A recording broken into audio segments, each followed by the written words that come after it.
기원전 30년 알렉산드리아의 한 무덤. 로마 병사들이 문을 밀고 들어왔을 때 이집트의 마지막 여왕은 이미 황금빛 왕관을 쓴 채 차갑게 누워 있었습니다. 클레오파트라, 나일강의 여왕, 파라오의 마지막 이름. 그런데요, 우리가 알고 있는 건 전부 거짓말이었습니다. 적어도 가장 중요한 한 가지는요. 클레오파트라는 이집트인이 아니었습니다. 이 말 좀 이상하게 들리죠? 이집트의 여왕인데 이집트인이 아니었다니. 우리가 머릿속에 떠올리는 클레오파트라는 피라미드와 스핑크스의 딸 같고 고대 이집트 문명의 마지막 숨결처럼 보이거든요. 하지만 그녀의 혈통을 따라가 보면 이야기는 완전히 다른 방향으로 꺾입니다. 그 끝에는 파라오의 왕가가 아니라 알렉산더 대왕의 제국, 그리고 마케도니아 출신 그리스 장군의 이름이 기다리고 있는 거죠. 그녀는 이집트를 지배했지만 그 왕조는 이집트에서 태어나지 않았습니다. 수백 년 동안 이집트 땅 위에 군림한 외국 왕조였고 클레오파트라는 그 마지막 상속자였습니다. 그런데 더 놀라운 건 그 외국 왕조의 왕들 중에서 클레오파트라가 오히려 가장 이집트에 가까웠다는 사실입니다. 그녀는 이집트어를 배웠고 이집트 신들의 이름으로 통치했으며 자신을 단순한 여왕이 아니라 살아있는 이시스로 연출했습니다. 그러니까 이야기는 단순히 클레오파트라는 그리스계였다에서 끝나지 않습니다. 진짜 반전은 여기서 시작됩니다. 그녀는 이집트인이 아니었지만 누구보다 이집트의 얼굴이 되려고 했던 사람. 그리고 그 연극은 너무나 완벽해서 2000년이 지난 지금도 우리는 그녀를 이집트 그 자체로 기억하고 있는 거죠. 그럼 이제 시간을 되감아 보겠습니다. 클레오파트라가 죽은 무덤에서 알렉산더가 이집트에 들어오던 그날까지요. 배경과 맥락. 클레오파트라 7세 필로파토르. 우리가 흔히 이집트의 여왕이라고 부르는 그 사람은 기원전 69년 이집트 알렉산드리아에서 태어났습니다. 그런데 여기서 첫 번째 반전이 나오는 거죠. 클레오파트라는 이집트를 다스렸지만 혈통상으로는 고대 이집트인이 아니라 마케도니아계 그리스 왕조 프톨레마이오스 왕가의 사람이었거든요.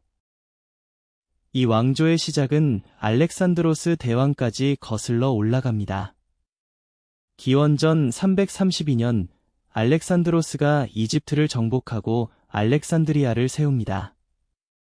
그가 죽은 뒤 그의 장군 중 한 명이었던 프톨레마이오스 1세 소테르가 이집트를 차지했고 기원전 305년 왕을 자칭하면서 프톨레마이오스 왕조가 시작됩니다. 그러니까 클레오파트라는 파라오의 왕관을 썼지만 그 왕관을 물려준 가문은 나일강의 토착 왕조가 아니라 알렉산드로스 제국의 유산이었던 겁니다. 하지만 이야기는 여기서 단순히 외국인이었다로 끝나지 않습니다. 오히려 클레오파트라가 흥미로운 이유는 그 외국계 왕조의 마지막 군주였으면서 누구보다 이집트적인 왕이 되려 했다는 점이에요. 프톨레마이오스 왕가의 많은 왕들은 그리스어를 쓰고 알렉산드리아의 궁정 문화 속에서 살았습니다. 그런데 클레오파트라는 이집트어를 배운 군주로 알려져 있습니다. 백성의 언어를 직접 이해하려 한 거죠. 이건 단순한 교양이 아니라 정치적 선택이었습니다. 이 사람은 왜 이런 선택을 했을까요? 자신이 외부 혈통이라는 사실을 누구보다 잘 알았기 때문입니다. 그래서 클레오파트라는 혈통이 아니라 연출, 언어, 종교, 동맹으로 왕권을 설계한 인물이었던 거죠. 첫 번째 중요한 장면은 기원전 51년입니다. 아버지 프톨레마이오스 12세 아울레테스가 죽고 클레오파트라는 남동생 프톨레마이오스 13세와 함께 공동 통치자가 됩니다. 당시 그녀의 나이는 약 18세였습니다. 하지만 궁정은 평화롭지 않았습니다. 어린 남동생 뒤에는 권력을 쥐려는 대신들이 있었고, 클레오파트라는 결국 권력에서 밀려나 시리아 방면으로 쫓겨납니다. 그런데 바로 이때 지중해 세계의 거대한 폭풍이 이집트로 들어옵니다. 로마의 율리우스 카이사르가 폼페이우스를 추격해 기원전 48년 알렉산드리아에 도착한 겁니다. 전설적인 장면이 있죠. 클레오파트라가 카이사르를 몰래 만나기 위해 양탄자 혹은 침구 보따리 속에 수머궁으로 들어갔다는 이야기입니다. 사실 세부 묘사는 후대 기록마다 다르지만 중요한 건 상징이에요. 왕위를 잃은 젊은 여왕이 로마 최고 권력자 앞에 자신의 존재를 극적으로 드러낸 겁니다.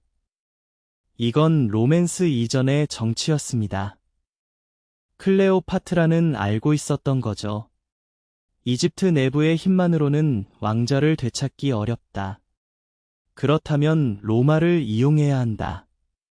그리고 카이사르 역시 이집트의 곡물과부, 전략적 위치가 필요했습니다. 두 사람의 만남은 감정보다 먼저 이해관계가 맞물린 순간이었던 겁니다. 그 결과 알렉산드리아 전쟁이 벌어지고 프톨레마이오스 13세는 기원전 47년 패배해 죽습니다. 클레오파트라는 다시 왕좌에 오르고 또 다른 남동생 프톨레마이오스 14세와 공동 통치하게 됩니다. 같은 해 그녀는 아들 프톨레마이오스 15세, 우리가 흔히 카이사리온이라고 부르는 아이를 낳습니다. 이름부터가 정치적 선언이었죠. 카이사르의 아들. 이 아이가 정말 카이사르의 친자인지에 대한 논쟁은 있지만 클레오파트라에게 중요한 건 로마와 이집트의 미래를 하나로 묶는 상징이었습니다. 두 번째 에피소드는 기원전 41년 소아시아의 타르수스에서 시작됩니다. 카이사르가 암살된 뒤 로마는 옥타비아누스, 마르쿠스 안토니우스, 레피두스의 권력 구도로 재편됩니다. 이때 클레오파트라는 안토니우스를 만나러 갑니다. 그냥 간 게 아닙니다. 기록에 따르면 그녀는 화려한 배를 타고 여신 이시스처럼 자신을 연출하며 등장했다고 전해집니다. 여기서 또 질문이 생깁니다. 왜 클레오파트라는 자신을 여신처럼 보이게 했을까요? 단순한 허영이 아니었어요.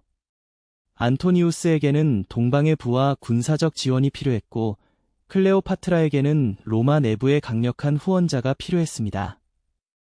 그녀는 자신을 도움을 요청하는 여왕이 아니라 동방 세계를 대표하는 신성한 통치자로 보이게 만든 겁니다. 이후 두 사람의 관계는 정치와 사랑이 뒤섞인 거대한 동맹으로 발전합니다. 기원전 34년 알렉산드리아에서 열린 이른바 알렉산드리아의 기증에서 안토니우스는 클레오파트라와 그녀의 자녀들에게 동방 영토의 권위를 나누어 줍니다. 이 장면은 옥타비아누스에게 최고의 공격 재료가 됩니다. 그는 로마 시민들에게 이렇게 말하는 듯했죠. 안토니우스는 로마를 버리고 이집트 여왕에게 홀렸다. 여기서 클레오파트라는 실제 인물인 동시에 로마 선전전 속 상징이 됩니다. 매혹적이고 위험한 동방의 여왕. 우리가 오늘날까지 떠올리는 이미지의 상당 부분은 이 정치 선전에서 만들어진 겁니다. 마침내 기원전 31년 악티움 해전에서 클레오파트라와 안토니우스의 연합군은 옥타비아누스에게 패배합니다. 이듬해인 기원전 30년 옥타비아누스가 알렉산드리아에 입성하고 안토니우스와 클레오파트라는 차례로 죽음을 맞습니다. 이집트는 로마의 속주가 되고 프톨레마이오스 왕조는 끝납니다. 그리고 카이사리온 역시 제거됩니다. 로마는 미래의 불씨를 남기지 않았던 거죠. 그래서 클레오파트라를 다시 보면 그녀는 단순히 이집트의 미녀가 아닙니다. 오히려 그 이미지는 너무 얕습니다. 그녀는 마케도니아계 그리스 혈통으로 태어나 이집트의 파라오가 되었고 로마 제국이 탄생하기 직전에 세계에서 마지막까지 협상하고 연출하고 버틴 정치가였습니다.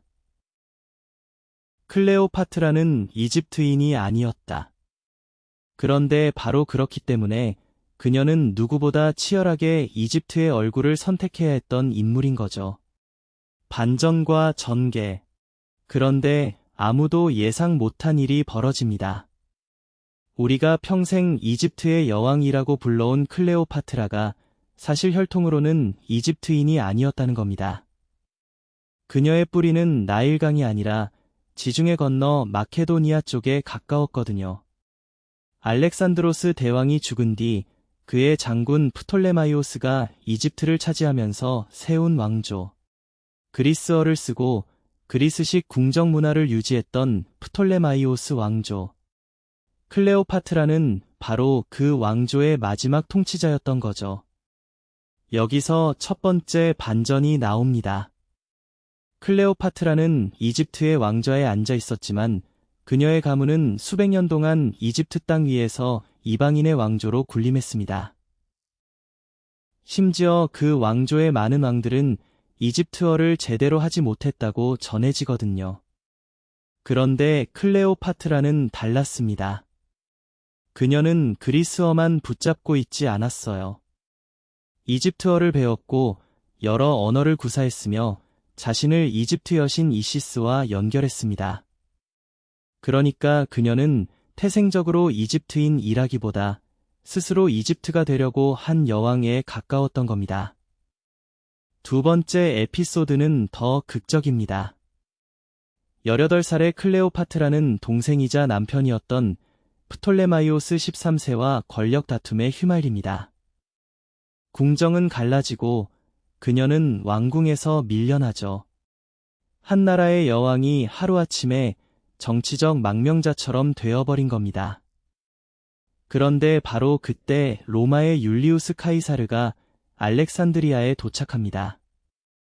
클레오파트라는 여기서 기다리지 않습니다. 몰래 카이사르를 만나기 위해 자신을 침구 자루에 숨겨 왕궁 안으로 들어갔다는 이야기가 전해지거든요. 상상해보세요. 밖에서는 군대와 권력자들이 목숨을 노리고 있고 안에서는 로마의 최고 권력자가 상황을 지켜보고 있습니다. 그 순간 클레오파트라는 단순히 아름다운 여왕이 아니라 자기 운명을 직접 들고 들어간 정치가였던 거죠. 그리고 카이사르는 놀랍니다. 눈앞에 나타난 건 장식품 같은 여왕이 아니라 여러 언어를 구사하고 국제 정세를 읽으며 자신의 왕국을 지키려는 젊은 통치자였으니까요. 이 만남은 이집트의 운명을 바꿉니다.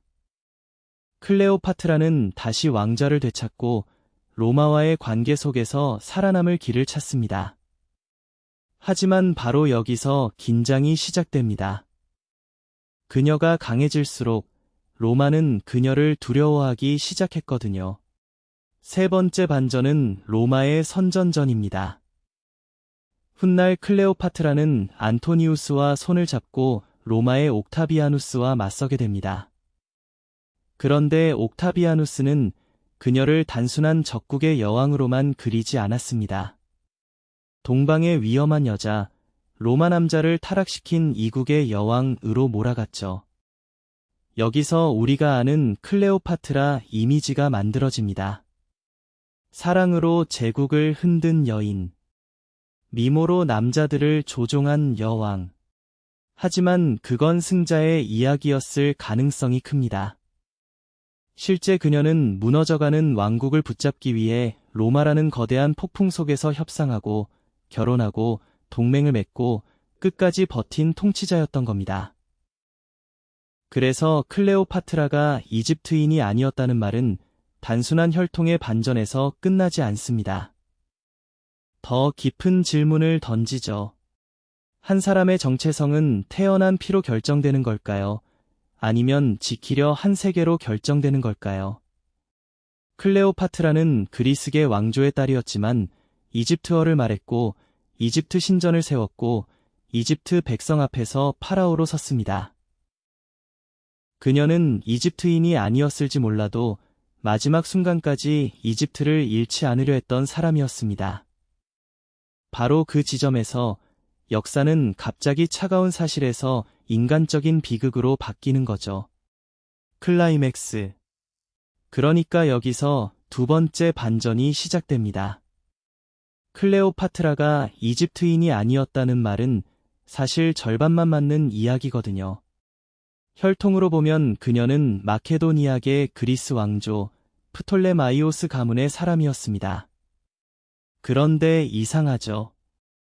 왜 우리는 여전히 클레오파트라를 떠올리면 금빛관, 나일강, 피라미드, 그리고 고대 이집트의 마지막 여왕을 먼저 떠올릴까요?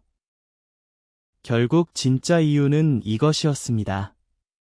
클레오파트라는 이집트인이 아니었지만 누구보다 치밀하게 이집트의 얼굴이 되기로 선택한 사람이었습니다. 그리고 로마는 바로 그 이미지를 이용해 그녀를 무너뜨린 거죠. 프톨레마이오스 왕조는 거의 300년 동안 이집트를 다스렸지만 그들은 궁정 안에서 그리스어를 썼고 그리스식 문화를 유지했습니다. 말하자면 이집트 땅 위에 세워진 그리스 왕실이었던 겁니다.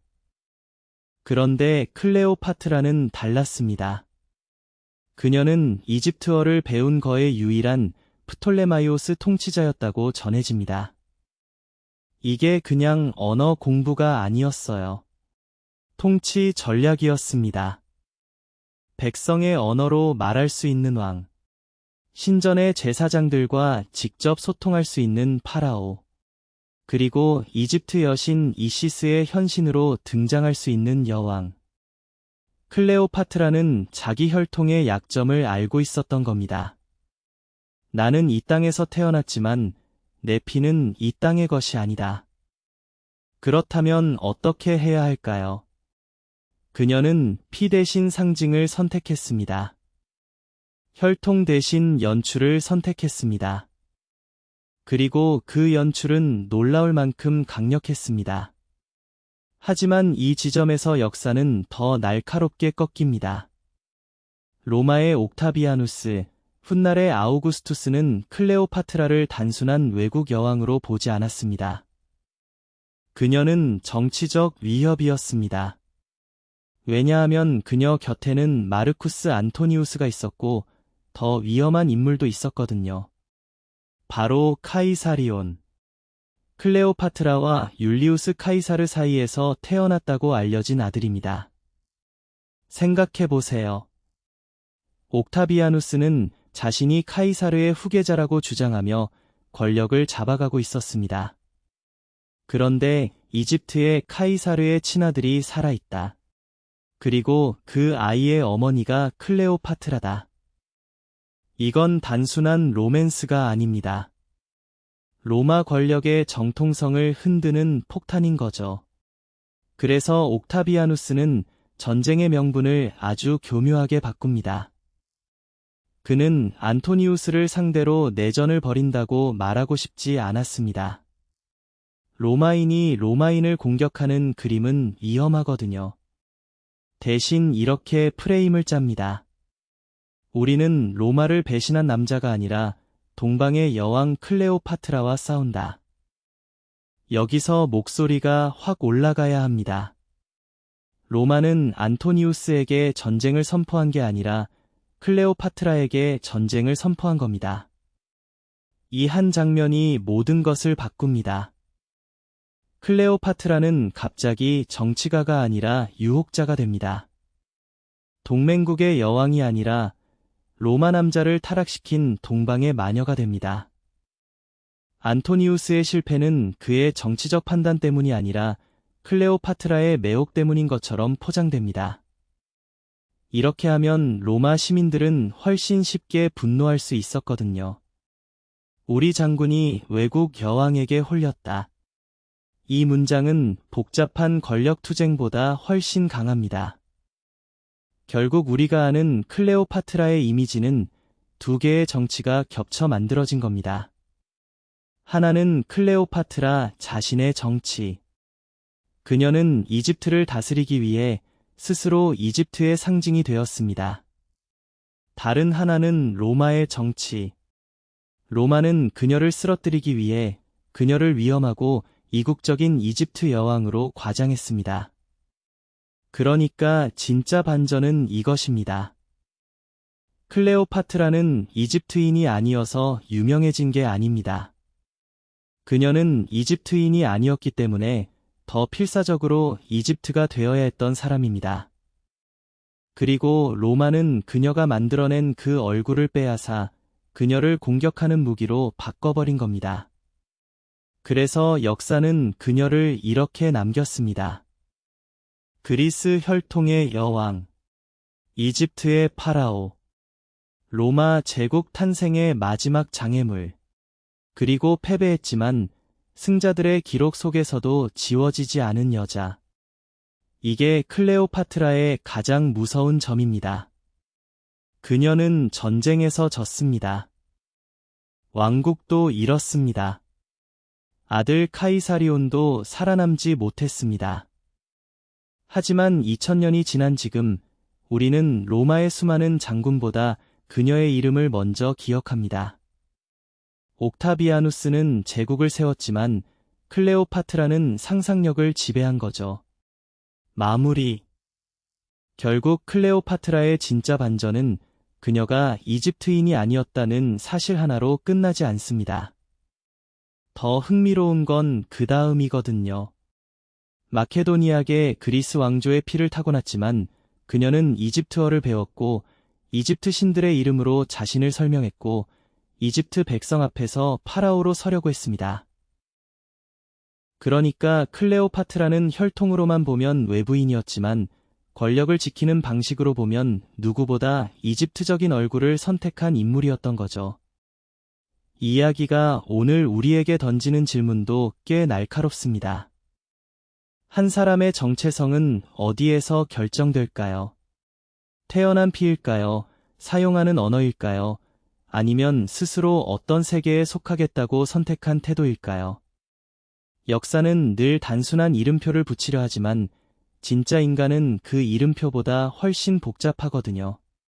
다음 편에서는 사라진 로마 군단은 정말 중국까지 흘러들어갔는가를 따라가 보겠습니다.